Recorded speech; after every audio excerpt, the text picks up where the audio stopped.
que je sens que le Seigneur nous appelle vraiment à cet endroit de communion, à cet endroit où est-ce qu'on est intentionnel dans notre vie spirituelle, dans notre façon de s'approcher de lui, puis de vivre notre vie chrétienne. Parce que les changements qu'on veut vivre autour de nous, qui veut vivre des changements autour de lui?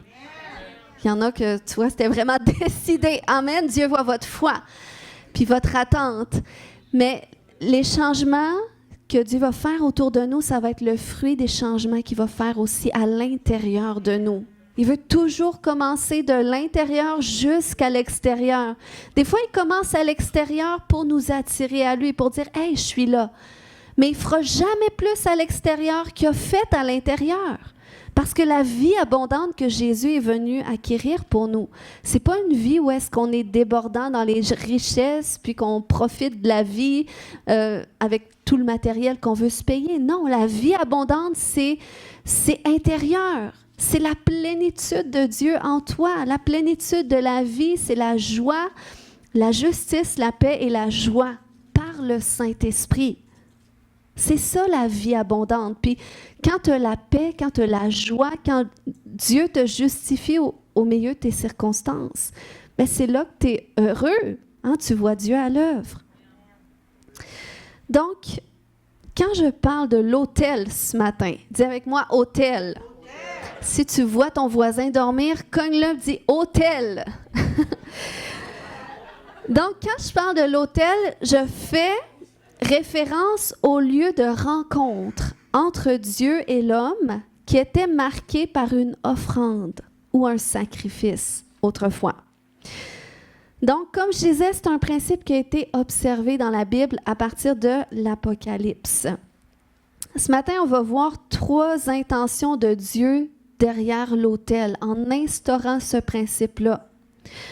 Donc, premièrement, c'est que Dieu désire une rencontre avec l'homme. C'est pour ça qu'il a instauré l'autel. On voit par exemple, après qu'il y ait eu le déluge, à l'époque de Noé, Noé a bâti un autel. Il a offert des sacrifices à Dieu, puis c'est là que Dieu il est venu établir son alliance avec Noé, puis la création, hein, au moyen de l'arc-en-ciel en disant « Plus jamais je vais faire périr le monde de la sorte ». Mais juste avant qu'il fasse ça, Noé a bâti un autel à Dieu. Ensuite, qu'est-ce qui est intéressant, c'est Abraham. Abraham, lorsque Dieu l'a appelé à lui, il a dit « Viens, quitte l'endroit d'où tu viens et suis-moi. Va dans la direction où est-ce que je vais te montrer. » À toutes les fois que Dieu s'est révélé à Abraham, à toutes les fois qu'il s'est manifesté pour lui, Abraham a bâti un autel à Dieu, en guise de mémoire de cette rencontre que Dieu est venu me rencontrer là. Ensuite, Jacob a fait la même chose. Lorsque Dieu est venu le rencontrer, on se souvient, à Béthel, sur le chemin, il a dit « Wow! » Il a vu le ciel s'ouvrir, une échelle descendre avec les anges de Dieu monter et descendre. Et il a bâti un autel à Dieu pour signifier qu'il y avait eu une rencontre avec lui. Donc, l'autel apparaît comme une réponse à la rencontre avec Dieu. Donc, ça révèle aussi le désir de Dieu d'être en relation avec nous. L'autel. Deuxième point, c'est que sur l'autel, avec le principe de l'autel, Dieu désire une réponse volontaire. Donc, cette réponse volontaire, c'est quoi? C'est l'offrande ou c'est le sacrifice qui est offert sur cet autel. Noé a offert un sacrifice. Ensuite, on voit qu'Abel, je l'avais parlé la semaine dernière, il a offert un sacrifice, une offrande. Abraham aussi. Donc, ça nous enseigne que l'autel nécessite une réponse du cœur. OK? L'autel, c'est le lieu où est-ce que l'homme répond à Dieu par l'offrande. OK? Qui est comme une réponse d'adoration, de consécration, d'obéissance. Vous êtes avec moi ce matin? C'est bon. Troisième chose, c'est que Dieu désire l'alliance. C'est ce que signifie aussi le principe de l'autel, parce que lorsqu'on voit, par exemple, quand Dieu a demandé à Abraham d'offrir son fils en sacrifice, Puis là, on se souvient, il a obéi à Dieu, puis c'était en même temps pour éprouver sa foi. Puis Dieu, finalement, il a remplacé le sacrifice, il a pourvu lui-même au sacrifice. Puis après ça, qu'est-ce que Dieu a fait? Il a rétabli son alliance avec lui. Il a remis au devant les promesses qu'il avait pour sa vie. Puis il a dit, voici, je fais alliance avec toi, puis avec tous tes descendants. Donc, l'autel, c'est un lieu où est-ce qu'il y a une relation d'alliance qui est établie, qui est confirmée ou qui est renouvelée. Ensuite de ça, dans le principe d'autel, et on se souvient, Moïse est apparu, il est venu, Dieu l'a appelé. Puis Moïse est celui qui est venu instaurer la loi. Mais il n'a pas enlevé ce principe ou il n'a pas instauré un nouveau principe. Mais il est plus venu donner des instructions pour expliquer, dans le fond, quel était ce principe et pourquoi le peuple d'Israël devrait l'observer. Puis, qu'est-ce qui s'est passé du temps de Moïse, dans le fond, avec le peuple d'Israël? Eh bien, c'était pour préparer le peuple de Dieu au Messie, finalement, à la nouvelle alliance qui allait être un jour instaurée, parce que autour de l'autel de sacrifice, dans le fond, c'est tout le principe spirituel qu'on doit saisir de ça, que Jésus est venu lui-même accomplir. Vous êtes avec moi? Vous pouvez dire « Amen » quand vous comprenez. Ça veut dire « Je suis là, Amen ». Amen. Par rapport à la réponse de l'homme par l'offrande, donc il y a 4 types d'offrandes et de sacrifices, 4 principaux. Il y en a plusieurs, mais je vais seulement en aborder 4 ce matin. Il y a premièrement l'Holocauste qui était offert sur l'autel. L'Holocauste, c'était un animal qui devait être entièrement consumé devant Dieu. Donc ça, c'était en symbolique d'une consécration totale ou d'une expiation totale. Ensuite, tu as le sacrifice d'action de grâce ou de communion qui était offert. Puis ça, une partie du sacrifice était offert à Dieu, une partie du sacrifice était offert au sacrificateur et une autre à ceux qui donnaient le sacrifice. Donc, sacrifice d'action de grâce et de communion. Ensuite, tu avais le sacrifice du péché. Lorsque quelqu'un péchait, voulait se repentir de son péché, il offrait un sacrifice pour le péché. Et tu avais aussi le sacrifice de culpabilité. Lorsque quelqu'un se rendait coupable envers une autre personne, il devait encore offrir un sacrifice. Puis, Dieu avait instauré ça comme moyen de conserver son alliance entre Dieu et l'homme, rappeler son alliance avec lui, parce qu'à cause de la chute, on se souvient, à cause du péché qui était attaché à la chair de l'homme, qui condamnait l'homme, mais il ne pouvait pas s'approcher de Dieu autrement. Donc, l'autel, c'était comme le lieu d'accès à Dieu. L'autel avec le sacrifice, c'était le lieu d'accès pour se réconcilier avec Dieu, pour communier avec lui, puis rétablir son alliance aussi, ou renforcer l'alliance avec Dieu. Donc, est-ce qu'on peut réaliser ce matin que du moment que Jésus est venu, il n'est pas venu mettre ça de côté, mais il est venu accomplir tout ça comme un seul sacrifice général. OK? Jésus, il est venu comme l'Holocauste. Il s'est donné entièrement déjà au travers sa vie en tant qu'homme. Il a renoncé à son autorité auprès du Père pour s'humilier, s'humilier à la même hauteur que l'homme jusqu'à aller mourir sur la croix comme cet holocauste qui allait se donner entièrement à Dieu parce qu'il a accompli aussi la loi qui est impossible pour nous d'accomplir, les commandements. Donc Jésus est venu être cet holocauste, en même temps ce sacrifice d'action de grâce, de communion aussi, pour dire, voilà, tout est accompli, j'ai vécu la vie que tu m'appelais de vivre, j'ai obéi jusqu'à la fin. Et il a été ce sacrifice aussi de péché, de culpabilité qui a porté finalement les péchés de l'homme sur lui. Donc, Jésus a été ce sacrifice qui a été fait une fois pour tout. Puis la beauté des choses, c'est que même si l'autel de l'Ancienne Alliance, le sang des animaux servait justement à purifier l'homme du péché, ça ne pouvait pas purifier sa conscience. Donc, même si l'homme offrait des sacrifices à Dieu, sa conscience le condamnait encore. Donc, c'est pour ça que Dieu avait dit, ça, c'est juste l'ombre des choses à venir. Mais je vais envoyer quelque chose de beaucoup meilleur. Dans le fond, je vais établir un nouvel autel et cet autel-là, ça ne sera plus cet autel de pierre comme vous le bâtissez ou d'airain ou tout ça, mais ça va être une croix. La croix où est-ce que je vais offrir mon fils en sacrifice pour qu'à partir de ce sacrifice de consécration, de communion, de réconciliation, vous puissiez vous aussi être participants à cette même réconciliation, à cette même consécration, pour qu'à partir de l'œuvre de la croix, vous puissiez finalement être réconciliés avec le Père et ses intentions pour votre vie. Donc, c'est pour ça que la croix, de vivre à partir de l'autel de la croix, on doit comprendre son importance dans notre vie. Puis, la première chose ce matin que je veux qu'on réalise, c'est cette réconciliation que le Père est venu faire avec nous. Son désir depuis le jour où est-ce qu'il a créé l'homme, ça a été de le réconcilier avec lui.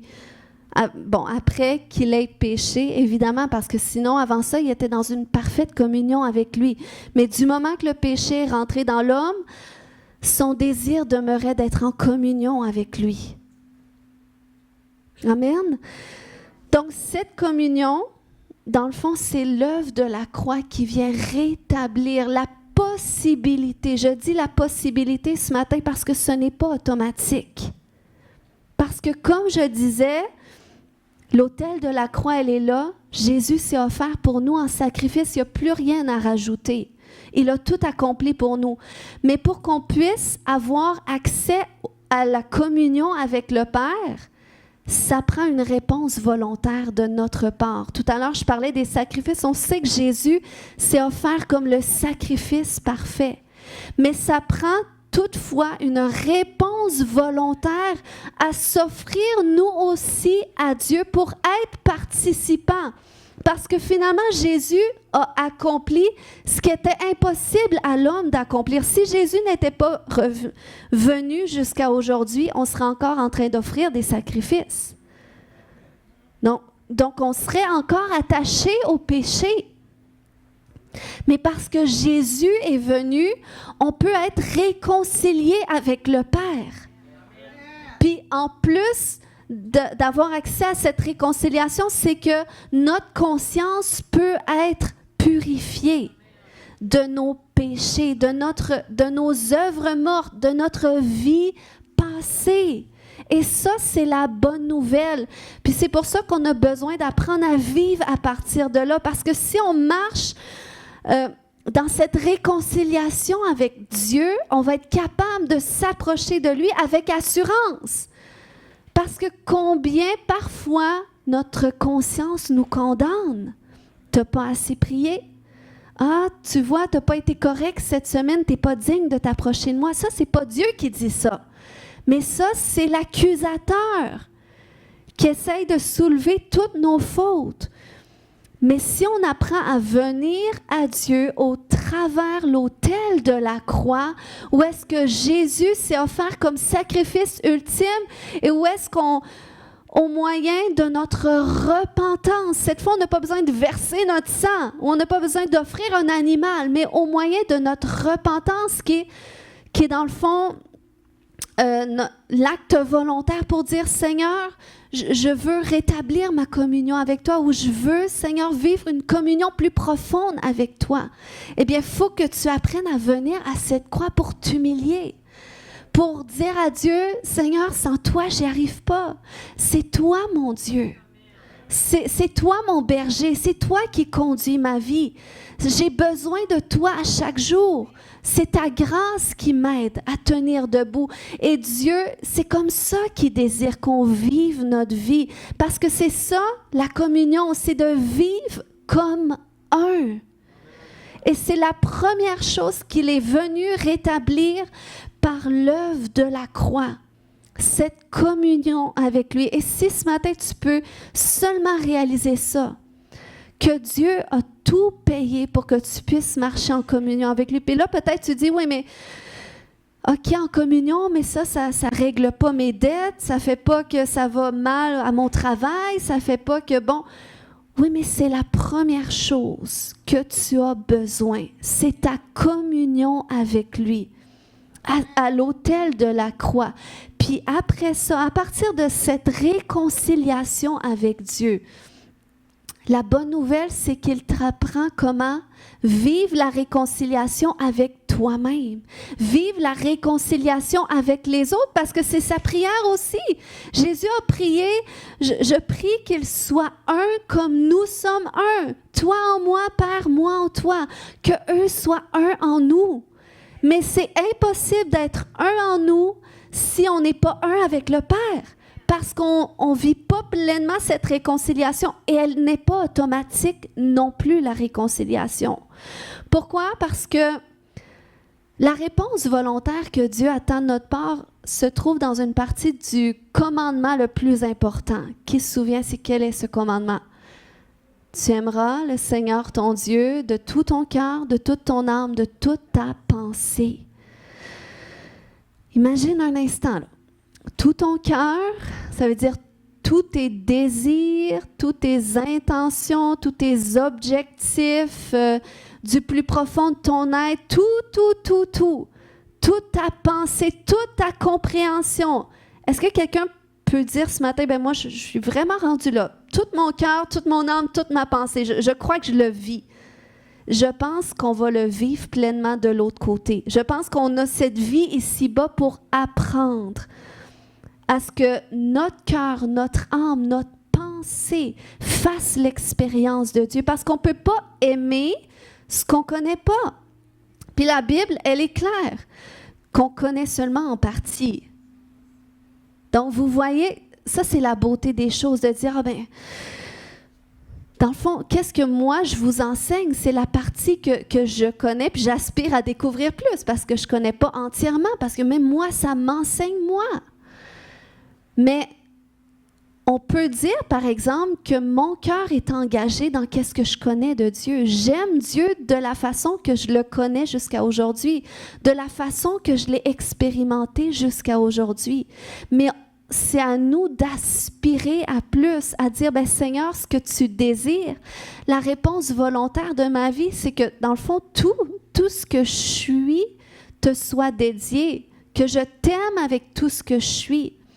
Donc, l'objectif de ma vie, c'est de chercher à connaître Dieu, toujours d'une façon plus profonde. Amen. Et Dieu veut nous emmener là. Puis c'est au travers ça, au travers cette communion qu'on développe avec lui, qu'on va pouvoir développer la communion avec les autres, puis qu'on va voir Dieu à l'œuvre autour de nous. Parce que Dieu, je ne sais pas ceux qui se souviennent, la semaine dernière, je vous ai partagé une parole que j'avais reçue récemment, comme de quoi qu'on est à cet endroit. C'est comme s'il y a une proximité entre ciel et terre pour l'accomplissement. C'est biblique, OK? La Bible nous dit que Dieu nous a bénis de toutes sortes de bénédictions spirituelles dans les lieux célestes. Donc, il y a des bénédictions invisibles qui ne sont pas encore matérialisées dans notre vie, mais qui sont là. Puis, ce que j'entendais le Seigneur dire, c'est que dans la dernière saison, c'était comme il n'y avait pas de possibilité pour l'accomplissement de certaines choses que vous espérez, parce que ce n'était pas le temps. Mais dans cette saison, alors que le ciel et la terre sont dans un alignement propice, il y a certaines choses spécifiques que Dieu dit, c'est le temps pour ça. Amen. Puis ça, c'est à nous de le capter. Pourquoi? Parce que ça demande notre foi. La réponse volontaire pour que Dieu fasse son œuvre dans notre vie, accomplisse ses desseins qui sont du ciel à la terre, ça prend notre foi. Ça prend de croire pour s'attendre à lui, pour espérer en lui. Mais cet alignement ciel et terre, ça se vit aussi à partir de la croix. OK, à partir de l'autel de la croix, parce que quand on regarde dans l'Ancien Testament, dans l'Ancienne Alliance, l'autel, c'était comme un portail qui permettait justement à Dieu du ciel de pardonner l'homme, d'intervenir dans la vie de l'homme au moyen de son sacrifice. Puis c'est pour ça que nous, quand on apprend à vivre à partir de l'autel de la croix pour vivre notre réconciliation, notre communion avec Dieu, bien, ça va aussi libérer des bénédictions dans notre vie. Mais comme je disais, le Seigneur, il y a des bénédictions extérieures, il y a des percées extérieures qui attendent des percées intérieures, qui attendent des transformations intérieures. C'est comme des fois, tu peux prier pour ton mariage. Mais il y a certaines choses que le Seigneur ne peut pas faire dans ton mariage tant que ce n'est pas ton cœur qui change. Donc, même s'il dit oui, je veux le bénir, ton mariage, je veux agir, oui, mais toi, qu'est-ce que tu fais? Telle chose que je te montre de travailler, commence par faire ça, puis après ça, tu vas voir la bénédiction autour. Des fois, dans l'Église, on vient à l'Église, des fois, c'est pas toujours facile, les relations. Je dis l'Église, mais des fois, c'est au travail, des fois, c'est dans notre milieu. C'est pas toujours facile, les relations avec les autres. Puis, tu demandes au Seigneur qu'il bénisse tes relations, qu'il agisse dans les gens autour de toi, qu'il change tout le monde autour de toi. Mais qu'est-ce que le Seigneur dit pour toi? Qu'est-ce que toi, tu dois faire? Puis, le changement de ton cœur se vit à partir de l'autel de la croix. C'est impossible pour un homme de changer par lui-même. On peut s'améliorer, on peut changer, mais être transformé, c'est autre chose. OK? Moi, je me souviens, le témoignage de mon frère Nathaël, on l'a écouté récemment, on l'a entendu souvent, mais à toutes les fois, ça me réjouit parce que ça me rappelle l'œuvre que Dieu a fait, puis combien grand il est. Puis, il partageait cette partie de son témoignage où est-ce qu'il disait, parce que qu'est-ce qui est intéressant avec lui, c'est que avec la vie qu'il a menée, il n'était pas seulement coupable de péché. Parce que souvent, on vient à Dieu, on se repent de nos péchés, mais on n'est pas nécessairement convaincu de nos péchés. Des fois, ça prend du temps. Mais lui, il savait qu'il était coupable. Il était coupable dans la justice parce qu'il avait fait des choses mal au sein du système de justice. Puis, le jour où est-ce que l'apôtre Jean l'a visité, il a raconté son témoignage, puis que Nathaël a accepté de faire la prière de repentance pour donner sa vie à Jésus, même s'il était douteux un peu, il dit que le moment où est-ce qu'il s'est repenti de ses péchés, puis a invité Jésus, puis lui était très conscient, il disait, bien, c'est sûr, j'ai plein de péchés, j'ai fait plein de mal à beaucoup de gens. Mais quand il s'est repenti, il a dit, il y a un détachement, il y a un poids énorme qui s'est libéré de lui. Et ça, c'est la puissance de l'œuvre de la croix, qu'on peut expérimenter pas juste quand on vient à Jésus, mais à chaque instant, parce que son sang, le sang de son sacrifice est assez puissant pour purifier notre conscience, pour détacher de nous le poids de nos offenses. Et il veut qu'on apprenne à venir et à revenir à lui vers ça, de cette façon-là, pour justement rétablir, rappeler son alliance qu'il a fait avec nous. Parce que son alliance, elle est pleine de promesses. Puis c'est ce que je vais apporter dans les prochaines semaines qui vont suivre. Qu'est-ce que ça devrait nous apporter vivre à partir de cet autel? Comment est-ce que Dieu veut nous bénir? Comment est-ce que Dieu veut agir dans notre vie? Comment Dieu veut nous sortir de nos situations? Mais je crois que Dieu a plus de joie à voir nos cœurs transformés que toutes sortes de bénédictions externes qui sont passagères. Oui, Dieu veut le faire. Oui, Dieu veut que tu aies une maison. Oui, il veut que tu aies une nouvelle voiture si c'est un besoin. Ou peu importe, peut-être c'est pas un besoin, mais tu dis juste, c'est mon rêve d'avoir telle voiture. Dieu n'est pas contre ces choses-là.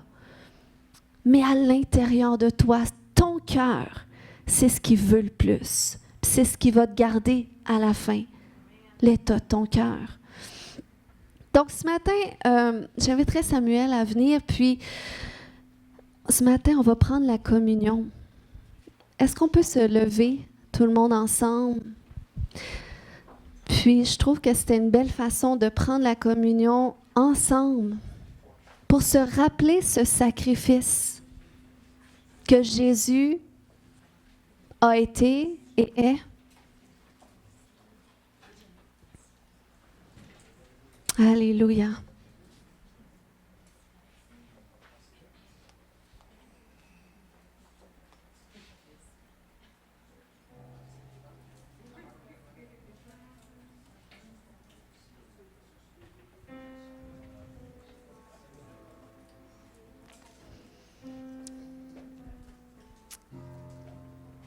Kaya shokomayantada. Kaya shorokomayanta.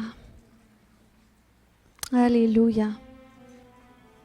Le Seigneur, il ne vient pas chercher une église traditionnelle. Il vient chercher une église qui est en amour avec lui. Oh, merci. Ouais. Une église qui est en amour avec lui. Puis tu ne peux pas être en amour avec quelqu'un que tu ne connais pas. Puis ce matin, si tu peux fermer les yeux puis réaliser avec humilité qu'il y a des parties de toi qui ne le connaissent pas encore. Qu'il y a des parties de toi que Dieu n'a pas visitées encore. Que son sang n'a pas encore racheté. Pourquoi? Parce que la transformation, c'est un processus. Puis des fois, il y a des choses dans notre vie qui nous ont brisés, qui ont brisé notre cœur. C'est pour ça que Jésus a dit, je suis venu guérir les cœurs brisés. Mais des fois, on ne sait même pas que notre cœur est séparé, est divisé à certains endroits. On ne sait pas. On n'est pas conscient des dommages qu'on peut porter dans notre cœur, même parfois des générations passées. Mais Jésus, dans ce temps dans lequel nous sommes, il veut nous amener à une expérience plus profonde de lui. Il veut nous amener à une expérience de sa vie en profondeur. Puis, je crois que plus que justement on grandit en communion, plus que ça répond à ces questions de pourquoi est-ce que je viendrai à l'église, pourquoi est-ce que je lirai ma Bible, ou pourquoi est-ce que je lirai plus, ou pourquoi est-ce que je prierai, pourquoi est-ce que je choisirais de prendre de mon temps de sommeil pour le prendre pour Dieu, pour prier. Et ça, tu le fais quand tu viens à ce point où est-ce qu'il y a une communion plus profonde qui s'installe dans ta vie. Il y a une expérience plus profonde de Dieu. Puis peut-être tu fais déjà toutes ces choses-là, mais Dieu dit, j'ai encore plus pour toi. Je veux te faire expérimenter encore plus en profondeur ma communion avec toi. Puis j'aimerais ce matin qu'on puisse juste commencer ce nouveau parcours avec Dieu en venant à cet autel de la croix, en se rappelant du sacrifice que Jésus a accompli pour nous. Juste avant qu'on prenne la communion, est-ce qu'on peut se remémorer qu'est-ce que Jésus a fait pour nous? Se remémorer que si ce n'était pas de Jésus, on serait en train d'égorger un bœuf ou un bélier. Mais parce que Jésus, il est venu. Puis c'est un sacrifice d'amour. C'est un sacrifice que Dieu a offert avec tellement d'excitation parce qu'il savait que ça allait nous réconcilier avec lui. C'était difficile, mais c'était au prix de nous avoir tout entier à lui. Et du moment qu'il est le fondement de ta vie, peu importe qu'est-ce qui n'est pas encore restauré, peu importe qu'est-ce qui n'est pas encore tout transformé, tu as besoin de venir à lui. C'est le premier pas. Le premier pas où tu dis, Seigneur, je m'identifie à ton sacrifice. Je reconnais que je suis un pécheur. Je reconnais que moi, je n'aurais pas pu me sauver, que je suis indigne de m'approcher de toi. Mais à cause de ton sacrifice, à cause de ton corps qui a été brisé à la croix, meurtri, eh bien, je peux venir briser que je suis. Je peux venir tel que je suis. Mais si ce matin, tu dois te repentir de tes péchés, c'est important de le faire avant de prendre cette communion. J'aimerais nous laisser quelques minutes pour élever des prières personnelles à Dieu. Alléluia. De dire oui, Seigneur, je réalise ce message ce matin. Exprime-lui qu'est-ce que ça te fait comprendre ce message. Avec quelle posture est-ce que tu veux t'approcher de lui ce matin? Avec quelle posture est-ce que tu réalises que tu es pécheur et que tu as besoin de Jésus et que tu as besoin de vivre à partir de cet autel de la croix? Tu as besoin, toi aussi, de passer par Jésus parce qu'il est ton accès au Père. Il est ton accès à Dieu. L'autel, c'est ton lieu de réconciliation. C'est ton lieu de briser par le péché où est-ce que tu peux, alléluia, te relever en nouveauté de vie. Tranquillement. Oui, Seigneur, pardonne-nous. Pardonne-nous nos offenses, Papa. Pardonne-nous les péchés dont nous sommes conscients et ceux dont nous sommes inconscients. Nous nous repentons ce matin. Nous nous repentons ce matin parce que tu as dit aussi que si mon peuple, sur qui est invoqué mon nom, s'humilie, prie, cherche ma face. Et c'est ce qu'on veut faire ce matin. On veut s'humilier parce qu'on reconnaît que notre pays a besoin d'être guéri. On reconnaît que nos familles ont besoin d'être guéries. On reconnaît que nos nations ont besoin d'être guéries. Tu as besoin d'un peuple qui s'humilie devant toi, qui prie ce matin, qui vienne chercher ta face, qui dit, Seigneur, on est des pécheurs. On est les premiers qui plaident coupables. On est les premiers qui admettent le verdict de culpabilité ce matin. Et on se repent pour cela. On se repent pour nos œuvres mortes. Alléluia. Et on se repent. Et on prie, Seigneur, que notre repentance soit acceptée ce matin devant toi par ce sacrifice que Jésus est pour nous. Par son corps qui a été brisé par le sang de la nouvelle alliance. Et je veux déclarer qu'alors qu'on va manger ce pain ce matin et ensuite boire le vin qui représente le sang de Jésus, je veux déclarer que nous allons encore établir cette alliance nouvelle. Nous allons établir cette communion sur des nouveaux fondements, fondés sur l'autel de la croix, fondés sur ce lieu de sacrifice où est-ce qu'on répond volontairement que, Seigneur, on reconnaît ce que tu as accompli pour nous.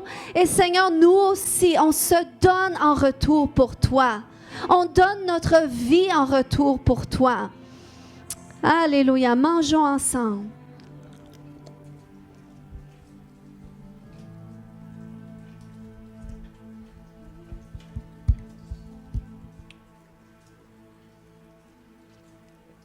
Alléluia. Alléluia. Est-ce que c'était clair ce matin, le fondement du message que je voulais emporter? Amen. Amen. Amen. Je veux que tu réalises ce matin que tu es digne de t'approcher de lui à cause de Jésus. Tu es digne. Si tu peux te voir ce matin à travers Jésus, venir vers le Père, là où est-ce que tu te sens indigne, là où est-ce que tu dis, ma vie, elle est un peu informe à cet endroit-là. Jésus a été brisé, a été rendu informe à la croix pour que tu passes d'informe à reformer, à rétablir, à restaurer. Ce matin, j'aimerais que tu t'approches en esprit, avec assurance du trône de grâce, pour exprimer à Dieu ton besoin de lui. Parce que je ne peux pas désirer Dieu pour ta vie plus que toi ou à ta place. Mais ça prend toi une réponse de ta part de dire, Seigneur, je veux vraiment marcher comme un avec toi. Je veux être uni à toi. Je veux te connaître davantage en profondeur. Je veux vivre davantage cette réconciliation. Parce que c'est là le chemin de mon salut, de ma vie abondante, d'une paix qui surpasse mes circonstances, d'une joie qui dépasse mes circonstances. C'est là qu'il y a un souffle nouveau qui peut venir. C'est là que tu passes de mort à vivant. Et le Seigneur, crois-moi, il te veut pleinement vivant pour lui. Quand tu vis pour le monde, c'est parce qu'il y a encore la mort qui est là dans ta vie. mais il te veut pleinement vivant pour lui, pleinement conscient de lui, pleinement en amour avec lui. Alléluia. Seigneur, viens libérer ce matin ton esprit qui nous pousse dans une communion plus profonde avec le Père. Libère ton esprit ce matin. Alléluia. Kayantoro komaya shante. Kayanta. Ce matin, on va faire un chant. Puis si tu veux t'avancer devant, juste dire à Dieu, je veux te donner tout. Tu peux le faire. Si tu choisis ce moment pour dire, moi, je veux donner ce matin mon offrande à Dieu dans cette atmosphère-là, tu peux le faire aussi. Mais si tu veux d'abord commencer en prière, puis vraiment en dédicace de ton cœur à Dieu, tu peux ce matin juste faire cet acte prophétique, dire, moi, je m'avance vers Dieu ce matin. Je lui donne tout. Je veux vraiment être vivant pour lui. Je veux vraiment vivre la plénitude de ma réconciliation avec lui. Alléluia, merci Jésus.